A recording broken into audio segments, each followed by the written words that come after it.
श्री हनुमत् पुराण। गुरुं गणपतिं दुर्गां भास्करं शिवामच्युतं ब्रह्माणां गिरिजां लक्ष्मीं वाणीं वंदे विभूतये। माता अंजना।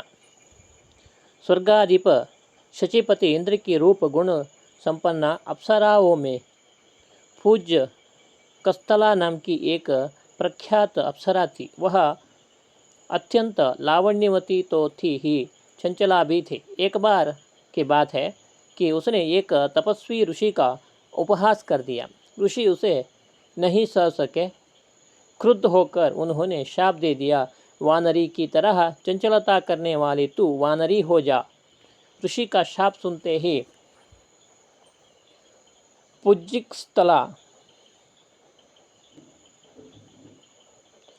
पुंजिकस्थला कांपने लगी। वह तुरंत ऋषि के चरणों पर गिर पड़ी और हाथ जोड़कर उनसे दया की भीख मांगने लगी। सहज कृपालु ऋषि द्रवित हो गए और बोले, मेरा वचन मिथ्या नहीं हो सकता। वानरी तो तुम्हें होना ही पड़ेगा, किंतु तुम इच्छानुसार रूप धारण करने में समर्थ होवोगे। तुम जब चाहोगे तब वानरी और जब चाहोगे तब मानुषी के वेश में रह सकोगे। उस परम रूपवती अप्सरा पुंजकस्थला ने ऋषि के शाप से कपि योनि में वानर राज महामनस्वी कुंजर की पुत्री के रूप में जन्म लिया। वह प्रख्यात अनिंद सुंदरी थी। उसके रूप की समानता करने वाली धरती पर अन्य कोई स्त्री नहीं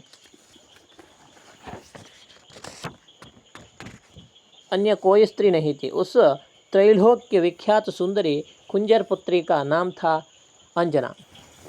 लावण्यवती अंजना का विवाह वीरवर वानर राज केसरी से हुआ। कपिराज केसरी कांजनगिरी मतलब सुमेरु पर रहते थे। समस्त सुविधाओं से संपन्न इसी सुंदर पर्वत पर अंजना अपने पतिदेव के साथ सुखपूर्वक रहने लगी। वीरवर केसरी अपनी सुंदरी पत्नी अंजना को अत्यधिक प्यार करता और अंजना सदा अपने प्राणाराध्य पतिदेव में ही अनुरक्त रहती थी। इसी प्रकार सुखपूर्वक बहुत दिन बीत गए, पर उनके कोई संतान नहीं हुई।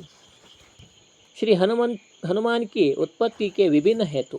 श्री हनुमान जी की उत्पत्ति के संबंध में शास्त्रों में विभिन्न कथाएं उपलब्ध होती है। संक्षेप में वे इसी प्रकार हैं। अनंत करुणा एवं प्रेम की मूर्ति श्री भगवान की लीला मधुर मनोहर एवं अद्भुत होती है। उसके स्मरण एवं श्रवण से मुनिगण मुग्ध हो जाते हैं। भक्तों की तो वह परम निधि ही होती है, किंतु वह लीला होती है रहस्यमयी परम मंगलकारिणी। भगवत लीला का रहस्य देवता एवं योगिंद्र मुनिंद्रगण भी नहीं जान पाते। वे आश्चर्यचकित होकर मौन हो जाते हैं। फिर हम कामादि दोषों से ग्रस्त सांसारिक मनुष्य उसे कैसे सोच समझ सकते हैं। हाँ, उन करुणामय लीला विहारी की लीला का गुणगान हमारे लिए परम कल्याणकार है। देवताओं और दैत्यों में अमृत वितरण के लिए परम प्रभु ने मोहिनी रूप धारण किया था। यह सुनकर खरपूर और नीलकंठ बहुत चकित हुए। श्री भगवान का स्त्री वेश कैसा था? आप्तखाम भगवान शंकर के मन में अपने प्राणाराध्य के उस विशिष्ट रूप एवं विशिष्ट लीला के दर्शन करने की कामना उदित हुई। गंगाधर माता पार्वती के साथ क्षीराब्दी के तट पर पहुंचे।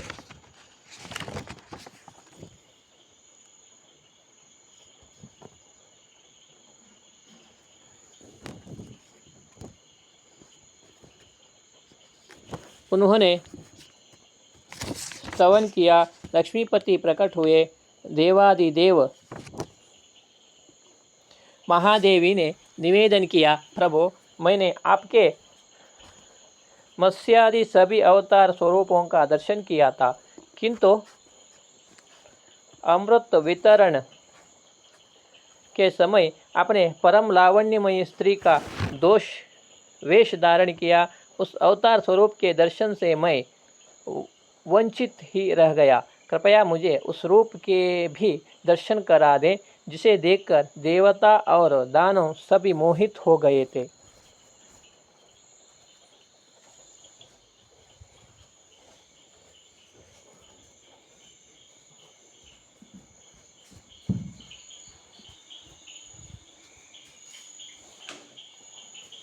देवादिदेव महादेव, आप योगियों के उपास्य एवं मदन का दहन करने वाले हैं। आप स्त्री अवतार देखकर क्या करेंगे? आपके लिए उसका कोई महत्व नहीं। लक्ष्मीपति ने हंसते हुए उत्तर दिया, पर प्रभो, मैं उक्त अवतार स्वरूप के दर्शन से वंचित रहना नहीं चाहता। पार्वतीश्वर ने आग्रह निवेदन किया, कृपया मुझे उस मोहिनी स्वरूप के भी दर्शन करा ही दे। तथास्तु। क्षीराब्दिशाही संक्षिप्त उत्तर देखकर वहीं अंतर्धान हो गए। अब वहाँ न तो क्षीरोदधि था और न नीरद वपु। शंख चक्र गदा पद्माधारी लक्ष्मीपति ही थे। वहाँ थे सर्वत्र मनोहर पर्वत एवं सुरम्य वन। माता पार्वती सहित भगवान शंकर उस सुखद वन प्रांत के मध्य में थे। वन में पूर्णतया वसंत छाया था। वृक्षों में नए कोमल पत्ते निकल आए थे। सर्वत्र पुष्प खिले थे और उन सुगंधित सुमनों पर भ्रमर गुंजार कर रहे थे। कोकिला कुहू कुहू शब्द कर रही थी। शीतल मंद समीर में कोमल लतिकाएं एवं पुष्प धीरे धीरे झूम रहे थे। सर्वत्र ऋतुराज का साम्राज्य प्रसारित था एवं मादकता व्याप्त थी। सहसा योगियों के उपास्य त्रिनेत्र ने कुछ दूर पर लता ओट में देखा कि एक अत्यंत रूपवती स्त्री अपने खर कमलों पर कंदुक उछालती हुई रह रह कर दिख जाती है। कामारी अधीर होने लगे। जिस अनंत अपरिमित सौंदर्य सिंधु के एक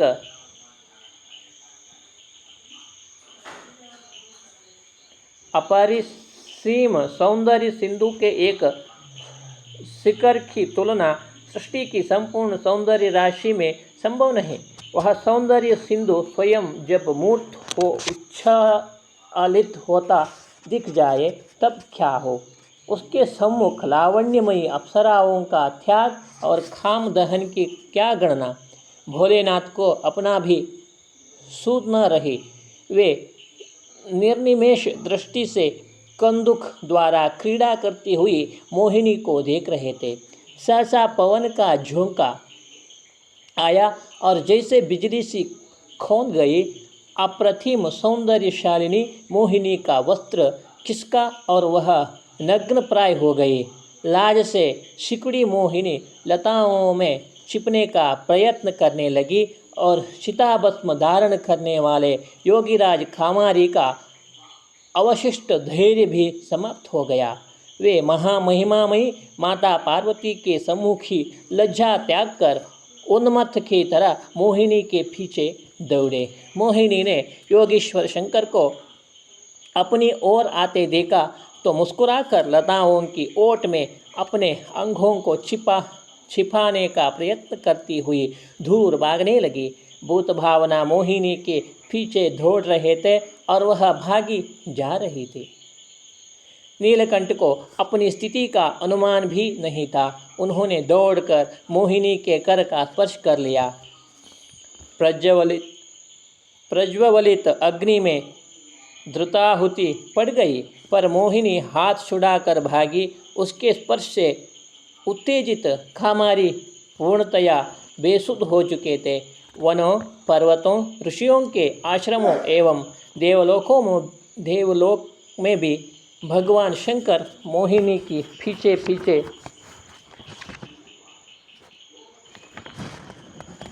दौड़ लगा रहे थे और माता पार्वती, शिवगण, सुरगण एवं ऋषिगण सभी आश्चर्यचकित हो यह दृश्य देख रहे थे। पर ये सभी मौन असफल काम क्रोध के रूप में परिणित हो जाते हैं और फिर प्रलयंकर शंकर के रोषा अनल की आहुति कौन बने, सभी स्तब्ध थे जैसे सभी जड़ से हो गए हों। अनंत योगीराज शिव का रेतस स्खलित हुआ।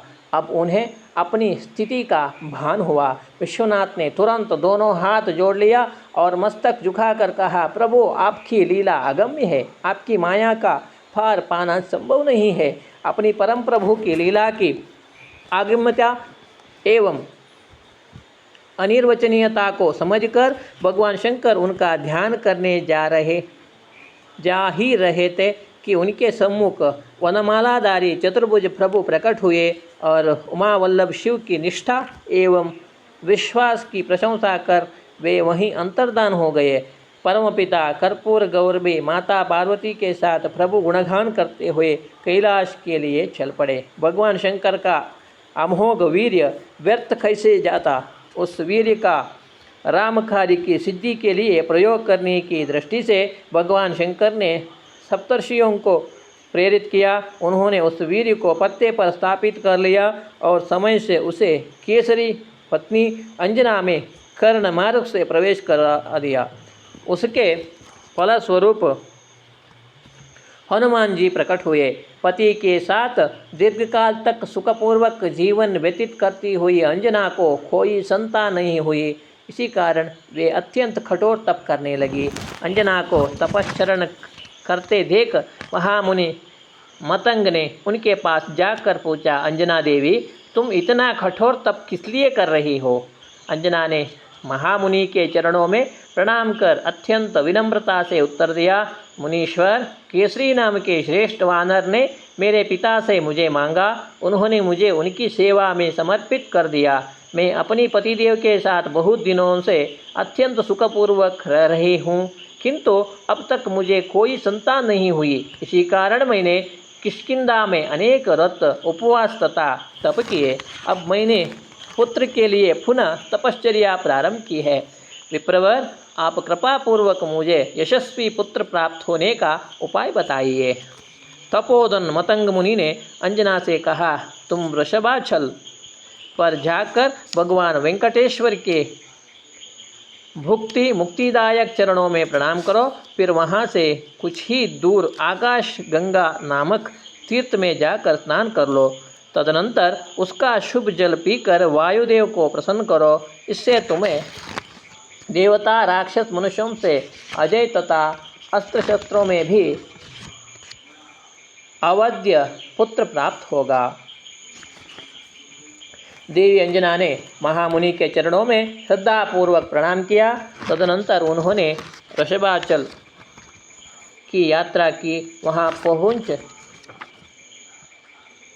कर भगवान वेंकटेश्वर के चरणों की अत्यंत भक्तिपूर्वक वंदना की। इसके बाद उन्होंने आकाशगंगा नामक तीर्थ में स्नान कर उसके परम पावन जल का पान किया। फिर उसके तट पर तीर्थ की ओर मुँह करके वायु देवता की प्रसन्नता के लिए अत्यंत संयम पूर्वक तपश्चरण प्रारंभ किया। अंजना अत्यंत श्रद्धा, विश्वास एवं धैर्यपूर्वक तप करती रही। शारीरिक कष्टों की तनिक भी चिंता न कर वे अखंड तप करती ही रही। भगवान सूर्य मेष राशि पर थे। चित्रा नक्षत्र युक्त पूर्णिमा तिथि थी। अंजना के कठोर तपश्चरण से तुष्ट वायु देवता प्रकट हो गए। उन्होंने अंजना से कहा, देवी, मैं तुम्हारे तप से अत्यंत प्रसन्न हूँ।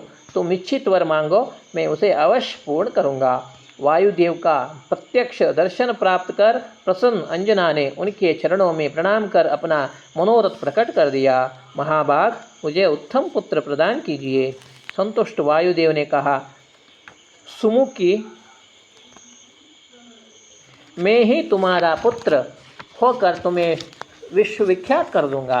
वर प्राप्त कर अंजना देवी की प्रसन्नता की सीमा न रही। अपनी प्राण प्रिया की वर प्राप्ति का संवाद पाकर कपिराज केसरी भी अत्यंत मुदित हुए। एक बार की बात है, परम लावण्यवती विशाल लोचना माता अंजना ने श्रृंगार किया। उनके सुंदर कलेवर पर पीली साड़ी शोभा दे रही थी। साड़ी के किनारा लाल रंग का था। वे विविध सुगंधित सुमनों के अद्भुत आभूषणों से दिव्य सौंदर्य की सजीव प्रतिमा सी प्रतीत हो रही थी। माता अंजना पर्वत शिखर पर खड़ी होकर प्राकृतिक सौंदर्य देख देख कर मन ही मन मुदित हो रही थी। उस समय उनके मन में कामना उदित हुई, कितना अच्छा होता यदि मेरे एक सुयोग्य पुत्र होता। सहसा वायु का तीव्र झोंका आया और अंजना की साड़ी का अंचल कुछ खिसक गया, उनके अंग दिखाने लगा। अंजना ने अनुभव किया जैसे मुझे कोई स्पर्श कर रहा है। सहमति हुई। अंजना ने अपना वस्त्र संभाला और अपना स्पर्श करने वालों को ढांढते हुए कहा, कौन डिठ मेरे पतिव्रत्य का नाश करना चाहता है? मैं शाप देने के लिए प्रस्तुत हो गई। परम सती अंजना को क्रुद्ध देकर पवन देव प्रकट हो गए। उन्होंने कहा, यशस्विनी, मैं तुम्हारे एक पतिव्रता का नाश नहीं कर रहा हूँ, अतः तुम्हें भयभीत नहीं होना चाहिए। मैंने अव्यक्त रूप से तुम्हारा आलिंगन करके मानसिक संकल्प द्वारा तुम्हें बल पराक्रम से संपन्न एवं बुद्धिमान पुत्र प्रदान किया है।